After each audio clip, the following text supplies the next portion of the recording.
તુહફુલ ઉકુલ ની અંદર પાંચમા ઇમામ મુહમ્મદ બાકિર અલૈહિસ્સલામ એમની આ હદીસ મૌલા ફરમાવે છે અઝુલ્મુ સલાસા, ઝુલ્મ ત્રણ જાતના છે.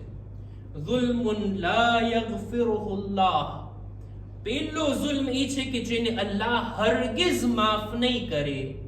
વ ઝુલ્મુન યગફિરુહુ અલ્લાહ, બીજો ઝુલ્મ એ છે કે જેને ખુદા માફ કરી દેશે, માફીને પાત્ર છે આ બીજો ઝુલ્મ.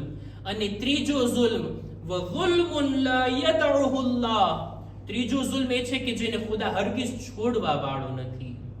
આ કયા ઝુલ્મ છે? આ ત્રણ જાતના ઝુલ્મમાંથી સૌથી પહેલો ઝુલ્મ કે જેને ખુદા હરગિઝ માફ નહીં કરે તે આ છે અશિર્કુ બિલ્લાહ.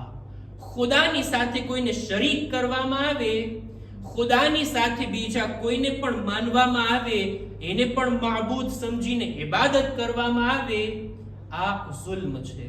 સૂરે લુકમાનની અંદર આયત છે ને, ખુદાવંદે આલમે જનાબ લુકમાનની ઝબાનથી નકલ કર્યું છે, યા બુનૈયા લા તુશરિક બિલ્લાહ ફઇન્ન અશ-શિર્ક લઝુલ્મુન અઝીમ.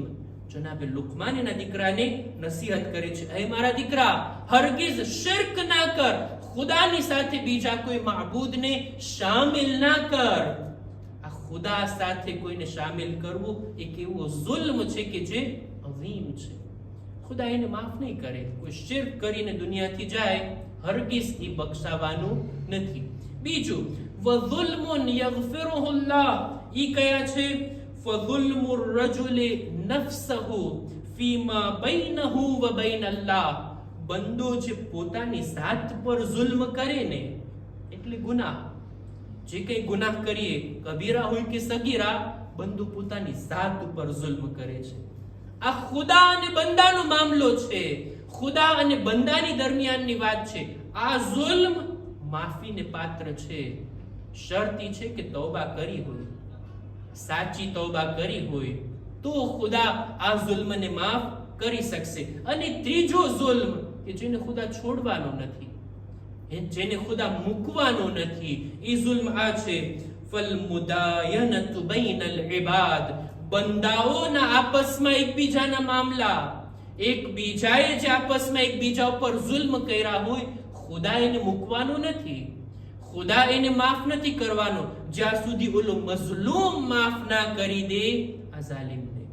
આ ઝુલ્મ આ છે કે જે ઇન્સાનને કયામતના દિવસે અટકાવશે, કયામતના દિવસે એને રોકશે. ત્યાં આ ઝુલ્મનો બદલો ઓલો મઝલૂમ તલબ કરશે. ખુદાનો શુક્ર છે, પહેલા પ્રકારનો ઝુલ્મ આપણામાં નથી. ખુદાએ આપણને શિર્ક કરવા વાળા નહીં, બલકે એની તૌહીદનું એલાન કરવા વાળા, લા ઇલાહા ઇલ્લલ્લાહ કહેવા વાળા બનાવ્યા.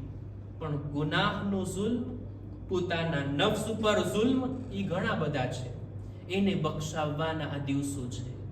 માહે રજબ, ખુદાની રહેમત તલબ કરવાના આ દિવસો છે, આ રાતો છે કે જેની અંદર આપણા ગુનાહોને આપણે માફ કરાવીએ.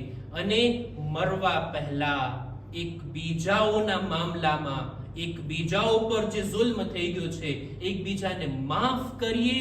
ખુદા આપણને માફ કરે.